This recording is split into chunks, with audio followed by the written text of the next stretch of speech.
비건 미국 국무부 부대표가 2박 3일의 일정을 마치고 어제 우리나라를 떠났죠. 비건의 우리 측 상대가 바로 지금 스튜디오에 나와 계십니다. 비건과 어떤 내용들을 주고받았는지 직접 여쭙고자 합니다. 조세영 외교부 제1차관 모셨습니다. 안녕하십니까, 차관님. 네, 감사합니다. 안녕하십니까? 와주셔서 아침부터. 네. 저희가 주어진 시간이 짧아서 바로 본론으로 들어가도록 하겠습니다. 오시면서 들으셨겠지만 김여정 제1부부장의 담화가 발표됐는데 올해는 북미 정상회담이 열리긴 좀 어려울 것 같다.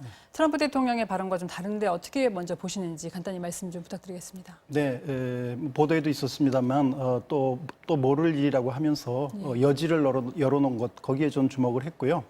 또 특히 그 내용 중에 우리가 결코 비핵화를 하지 않겠다는 것이 아니다라는 얘기도 들어 있었습니다. 예, 그래서 지금 못하는 것이다. 네, 그런 점에 좀 주목이 됐다고 생각을 합니다. 예, 이제 본격적으로 비건과 난 대화를 한번 여쭤보고자 하는데요. 원래 트럼프 대통령이 비건이 방한했던 그 시점에 북미 정상회담, 3차 정상회담이 불가능한 것 아니다라고 말은 했는데 사실 트럼프 대통령은 저희가 잘 알지만 좀 돌발적인 발언을 자주 하시는 분이라서 근데 실제로 비건 대표는 우리나라에 온 사람으로서 이것에 대해 구체적으로 방안을 가져오는 게 있습니까? 지금 저희가 보도된 바로는 말뿐이었던 것 같은데요. 네, 뭐 구체적인 방안들에 대해서는 뭐 여러 우리 쪽 관계자들을 만나면서 아주 깊이 있게 대화들을 많이 나눴습니다만 한마디로는 대화의 물꼬를 틀 수 있는 방법이 뭐가 있겠느냐. 뭐 그런 얘기들을 굉장히 심도 있게 나눴다 그렇게 말씀을 드릴 수 있겠고요. 비건 부장관이 대외적으로 밝힌 그 메시지 중에 이런 말이 있습니다. 최선희 부상하고 볼튼 전 국가안보보좌관을 지칭을 하면서 그 사람들은 가능한 것에 대해서 창의적으로 생각하기보다는 옛날 사고방식의 틀에 갇혀서 불가능하고 부정적인 것만을 생각하는 사람들이다. 이렇게 얘기를 했습니다. 저는 그게 굉장히 중요한 의미가 있다고 생각을 하는데요. 부정적인 것만 생각하고 되지 않는다고 생각하면 될 일도 되지 않고 또 반면에 가능하다 생각하고 창의적인 방법을 찾으면 또 일이 될 수 있다. 비건이 아마 전하고자 했던 메시지는 저는 거기에 방점이 있다고 생각을 합니다. 예. 그런데 북한 입장에서 보면 창의적이고 상상력이 있는 그런 방법이라는 것이 구체적으로 무엇인지를 좀 더 명확한 시그널을 줘야 될 것 같은데요. 비건이 올해는 진전을 만들어내길 기대한다는 말도 했지 않습니까? 아까 물꼬를 텄다고 했는데 어떤 방안이 좀 구체적으로 나온 게 있나요? 네, 그럼 물꼬를 틀 수 있는 방안에 대해서 이제 한미가 긴밀하게 협의했다 이제 그런 뜻의 말씀이고요. 사실 그게 무엇이냐 하는 내용은 협상의 상대방이 테이블에 앉아야 거기서 비로소 이제 테이블에 올려놓고 얘기할 수 있는 거라고 생각을 합니다.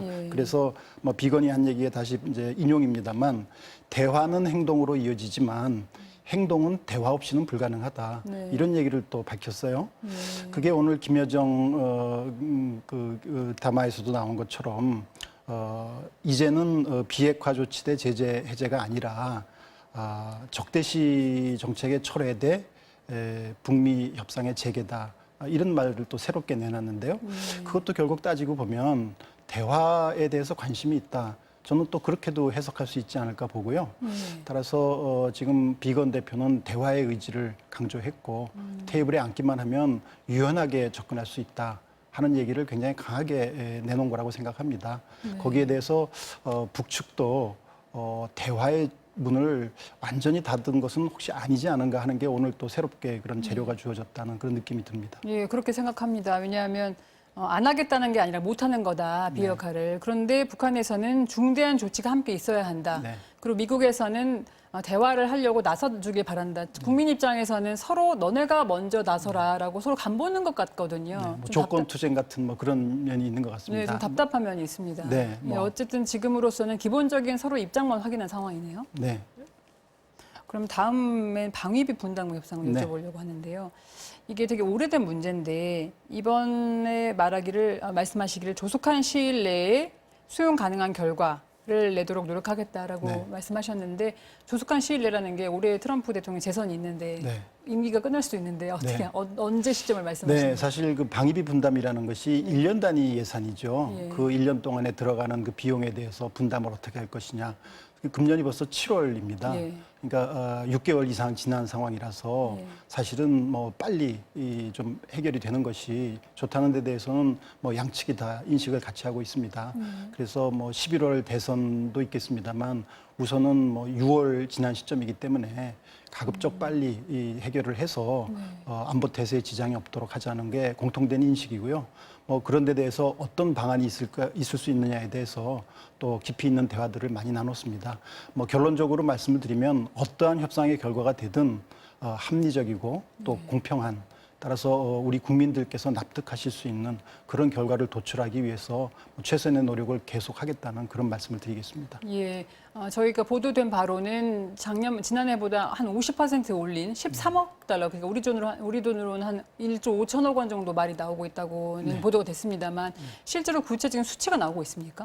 뭐 구체적인 수치에 대해서 그간에 여러 보도도 있고 했습니다만 예. 사실 협상이라는 것은 모든 것이 마무리될 때까지는 그게 마무리된 것이 아닙니다. 예. 따라서 아직은 지금 최종 결론에 이르지 못했기 때문에 여러 가지 구체적인 숫자들을 자꾸 왈가왈부하는 것이 그리 도움이 되지 않는다고 생각을 합니다. 알겠습니다. 최선을 다하겠습니다. 예. 네. 그리고 트럼프 대통령이 G7에 한국 포함시키고 싶다라는 네. 이슈를 내놨었는데 이번에 비건에서 미팅에서도 좀 나온 걸로 아는데요. 진전된 바가 있습니까? 네, G7에 대해서는 그게 이제 처음 발족한 지 시간이 상당히 흘렀습니다. 예. 국제 정세도 많이 변했고 네, 그렇죠. 또 각 나라들의 국력이나 위상도 많이 변했습니다. 따라서 기존의 G7이라는 틀이 이 변화된 국제 현실을 잘 반영하지 못한다. 뭔가 확대 개편 이런 것이 필요하다는 것이 트럼프 대통령의 확고한 생각이라고 이해하고 있고요. 그런 차원에서 한국 같은 나라들의 참여는 꼭 필요하다. 네. 뭐 이런 것 때문에 우리가 초청을 받은 거라고 생각을 합니다. 따라서 그게 항구적인 개편이 될지 또는 의장국이 미국이 의장국을 맡고 있는 금년에 한해서 초청되는 것일지는 그거는 기존의 G7 회원국들이 협의를 해봐야 됩니다만 우리의 입장에서는 우리의 변화된 위상에 걸맞게 또 그런 기회가 주어지는 것이 저는 필요하다고 생각을 하고 거기에 또 수반되는 책임과 역할은 한국으로서도 더 다할 생각이 있다 이런 생각을 갖고 있습니다. 네, 말씀하신 대로 사실 국제 정세나 그 나라들의 위상 같은 것도 G7이 출범할 때보다 많이 달라졌는데요. 네. 그래서 들어가면 좋을 것 같지만 꼭 들어가야 되나? 뭐 들어가면 정말 좋은 게 있어서 이렇게들 난리인가 싶은데 G7 들어가면 정말 좋은 게 있긴 한가요? 네, 뭐 국제 관계에서 중요한 현안들에 대해서 가장 핵심적인 강국들이 모여서 논의하는 장이죠. 네. 거기 참여한다는 것은 정말 굉장히 중요한 일이고 또 그 과정을 통해서 정보를 얻는 것은 물론이고 또 우리와 관련된 현안에 우리의 입장을 반영시키는 것도 훨씬 효과적으로 할 수 있다고 생각을 합니다. 그래서 굉장한 기회이다 이렇게 말씀드리고 싶습니다. 아, 그러면 꼭 들어가야겠네요. 네. 영구적으로. 그리고 저희가 지금 이미 도달한 그런 위상 때문에 사실은 국제사회에서 그런 요청을 받고 있다고 생각을 합니다. 한국이 걸맞는 역할을 해달라. 사실 지금 코로나19 사태에서도 한국이 열심히 대응을 한 덕분에 자연적으로 그런 평가들이 나오고 있는데요. 한마디로 말씀드리면 한국이 여러 가지 역할을 많이 해달라. 한국이 좀 더 기여해달라. 뭐 그런 메시지라고 생각합니다. G7에 초청받은 것도 결국 같은 맥락이지 않을까. 네, 그런 생각이 듭니다. 예, 트럼프 대통령도 그렇고 비건 대표의 발언 수위도 그렇고 느껴지기로는 G7에 들어갈 가능성이 더 높아 보이는데 네.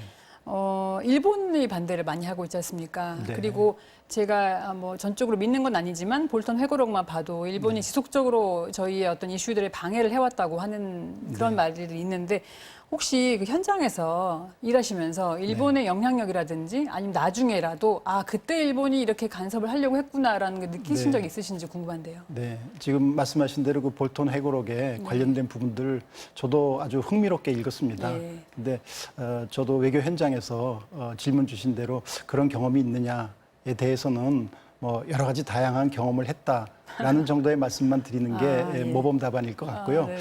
제가 말씀드리고 싶은 것은 만약에 일본이 한국의 G7 가입을 지지해 준다면 아마도 우리 국민들이 일본을 보는 눈이 달라질 거라고 생각합니다. 네. 그리고 자연스럽게 한일 관계도 한 단계 높게 또 발전시킬 수 있는 그런 계기가 되지 않을까.